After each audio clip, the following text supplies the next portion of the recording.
પ્રભુ ઈસુ ખ્રિસ્તના નામમાં આપ સર્વને પ્રેમી સલામ. વિશ્વાસના સૂર્યોની યાદીમાં આજે 22મી કલમમાં લખ્યા પ્રમાણે યુસુફના પાત્ર વિશે જોઈશું.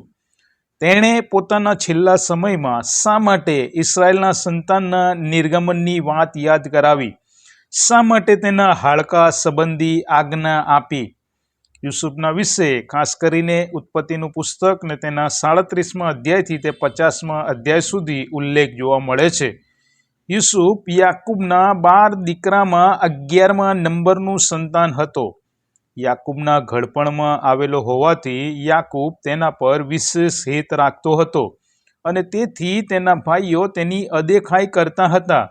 તક મળતા જ તેઓ તેને મિસ્રીને વેચી દે છે અને ત્યાં તે મિસરનો અધિપતિ કેવી રીતે બને છે, કેવી રીતે ફરીથી તેના ભાઈઓ અને પિતાને મળે છે, તે વાતોનો ઉલ્લેખ ત્યાં જોવા મળે છે.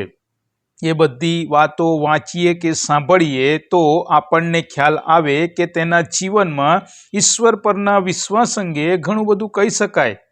તેના જીવનને પ્રભુ ઈસુ ખ્રિસ્તના જીવન સાથે પણ સરખાવી શકાય. જેમ કે યુસુફ તેના પિતાનો વહાલો દીકરો હતો, તેમ પ્રભુ ઈસુ ખ્રિસ્ત પણ તેમના પિતાના વહાલા દીકરા હતા. યુસુફ આજ્ઞાકારી હતો, તેમ પ્રભુ ઈસુ ખ્રિસ્ત પણ આજ્ઞાકારી હતા. યુસુફ સ્વપ્ન દ્રષ્ટા હતો, સ્વપ્ન દ્વારા ભવિષ્યમાં થનાર વાતો કહી શકતો હતો, તેમ પ્રભુ ઈસુ ખ્રિસ્ત પણ ભવિષ્ય વચનો કહીને ગયા છે, જે પ્રમાણે આજે આપણે થતું જોઈ શકીએ છીએ. યુસુફના ભાઈઓએ તેની સાથે દગો કર્યો. પ્રભુ ઈસુ ખ્રિસ્ત સાથે પણ ભાઈ જેવા યહૂદા ઇસ્કારિયોતે દગો કર્યો. યુસુફને તેના ભાઈઓએ ગુલામ તરીકે વેચી દીધો. યહૂદા ઇસ્કારિયોતે પણ પ્રભુ ઈસુને 30 રૂપિયામાં વેચી દીધા હતા અને પાપના ગુલામરૂપ કર્યા હતા. યુસુફનો જબ્બો લોહીવાળો થયો હતો, તેમ પ્રભુ ઈસુ ખ્રિસ્તનું શરીર પણ લોહીવાળું થયું હતું. યુસુફને નિર્દોષ હોવા છતાં અન્યાયથી કેદ કરવામાં આવ્યો હતો, તેમ પ્રભુ ઈસુ ખ્રિસ્ત પોતે પણ નિર્દોષ હોવા છતાં વધસ્તંભે જડાયા હતા. યુસુફને પરમેશ્વરના મહિમામાં ઊંચો કરવામાં આવ્યો હતો અને તે મિસર દેશનો અધિપતિ બન્યો હતો. તેમ પ્રભુ ઈસુ ખ્રિસ્ત મરણ પર વિજય મેળવી પુનરુત્થાન પામી પરમેશ્વરના મહિમામાં ઊંચા થયા અને જગતના રાજા બન્યા. યુસુફનું જીવન દુઃખથી આશીર્વાદ સુધીના માર્ગ પરનું જીવન હતું. ફારૂનના શાસનમાં મિસર દેશમાં ફારૂન પછી યુસુફ બીજા નંબરની પોઝિશન પર હતો અને એ પણ એક ગુલામ તરીકે ગયેલા પરદેશી વ્યક્તિ તરીકે. પુષ્કળમાન, ધન, વૈભવ સઘળું તેની પાસે હતું. છતાં અહીં લેખકને વિશ્વાસ સંબંધી 22મી કલમમાં જે વાત લખેલી છે તે વધુ સ્પર્શ છે. શા માટે? યુસુફ વિશે આપણે જાણ્યું કે પરદેશમાં કેવી રીતે તે અધિપતિ બન્યો, સંપત્તિવાન બન્યો, છતાં તે તેના દેશને, તેના દેશના લોકને ભૂલ્યો નહીં.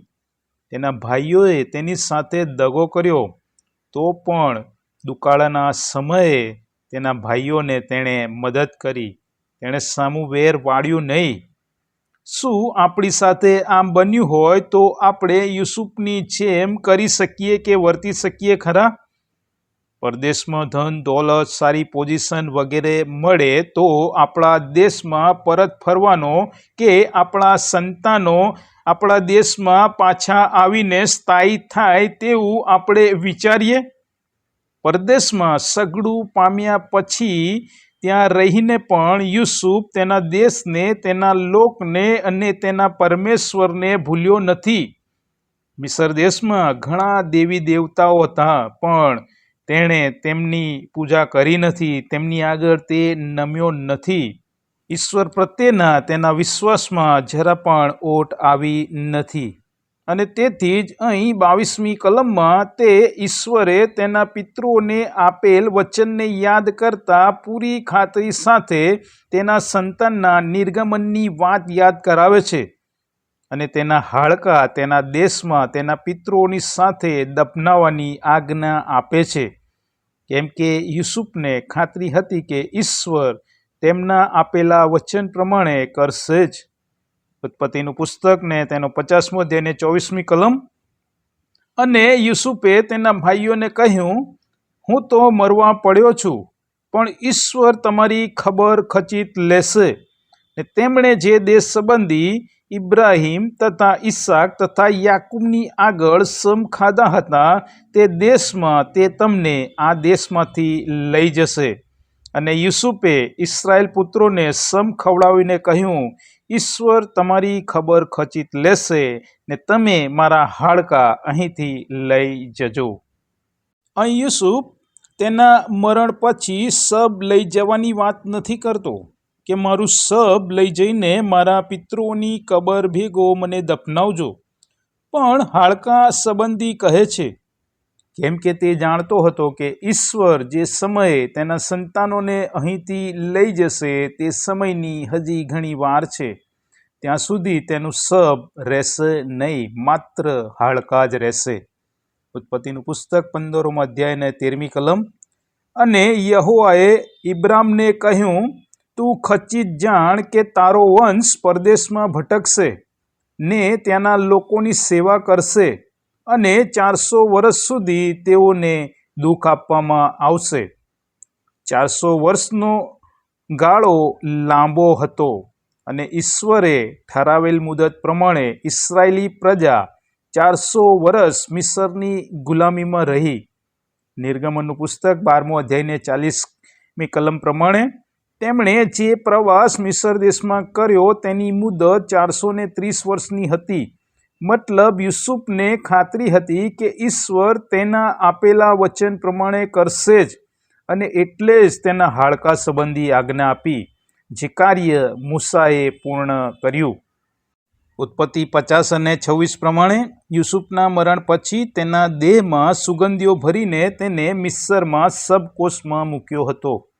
મૂસાએ મિસ્રમાંથી નીકળતી વખતે તેના હાડકાં સાથે લીધા. નિર્ગમનનું પુસ્તક 13મો અધ્યાય અને 19મી કલમ. અને મૂસાએ યુસુફના હાડકાં સાથે લઈ લીધા, કેમ કે તેણે ઇસ્રાયેલીઓને પ્રતિજ્ઞા લેવડાવીને કહ્યું હતું, યહોવા ખરેખર તમારી ખબર લેશે ને તમે અહીંથી મારા હાડકાં તમારી સાથે લઈ જજો. યુસુફની ઈચ્છા પ્રમાણે યહોશુઆ 24 અને 32 પ્રમાણે તેના પિતા યાકૂબે ખરીદેલી જમીનમાં તેના પિતૃઓની ભેગો તેને દફનાવવામાં આવ્યો હતો. આમ યુસુફે ઈશ્વરના વચન પર વિશ્વાસ કર્યો અને તે પ્રમાણે તે પામ્યો. 400 વર્ષનો સમયગાળો એ નાનો સમયગાળો નથી. ઘણા બધા લોકો ઈશ્વરના વચનને ભૂલી ગયા હશે, પણ યુસુફનો વિશ્વાસ આપણને શીખવે છે, જ્યારે બધું પૂરું થઈ જતું હોય તેવું લાગે ત્યારે પણ ઈશ્વરનું વચન તો જીવંત જ રહે છે. વિશ્વાસનો વારસો પેઢીઓ સુધી જીવંત રહે છે અને પ્રેરણા પણ આપે છે. મૃત્યુની વચ્ચે પણ વિશ્વાસ જીવંત જ રહે છે. પરિસ્થિતિ ગમે તેવી હોય, યુસુફની જેમ વિશ્વાસ રાખવો જોઈએ કે પ્રભુ ઈસુ ખ્રિસ્ત એક દિવસ આવશે. જે રીતે આ 400 વર્ષની ગુલામગીરી બાદ ઇસ્રાયેલી પ્રજાને એ વચનના દેશમાં લઈ જવામાં આવ્યા, તે રીતે પ્રભુ ઈસુ ખ્રિસ્ત આપણને એ સ્વર્ગીય દેશમાં લઈ જશે. અને યુસુફના હાડકાં 400 વર્ષ સુધી આશાનું પ્રતીક બન્યા. એટલે કે જ્યારે પણ ઇસ્રાયેલ પુત્રો એ 400 વર્ષની જે એમની ગુલામગીરીમાં જે દુઃખ વેઠી રહ્યા હતા, તે સમયે એ યુસુફનું શબ જ્યાં મૂકવામાં આવ્યું હતું તે તરફ જોતા હશે, ત્યારે ચોક્કસ તે લોકો આશા રાખી રહ્યા હશે. તેના હાડકાં એ આશાનું પ્રતીક બન્યા હતા કે એક દિવસ ઈશ્વર તેના વચન પ્રમાણે તેમને તેમના દેશમાં લઈ જશે. એ જ રીતે આપણને પણ અનંત જીવનની આશા છે, અને તે આશા પ્રમાણે આપણને પણ ઈશ્વર એક દિવસ તેમના દેશમાં તેમની સાથે આપણને લઈ જશે. માટે આપણું જીવન પણ પેઢીઓ સુધી વિશ્વાસના પ્રેરણા સ્ત્રોત જેવું બનવું જોઈએ. પ્રભુ આ બાબતો સમજવા આપણ સર્વની સહાય કરો. આમેન.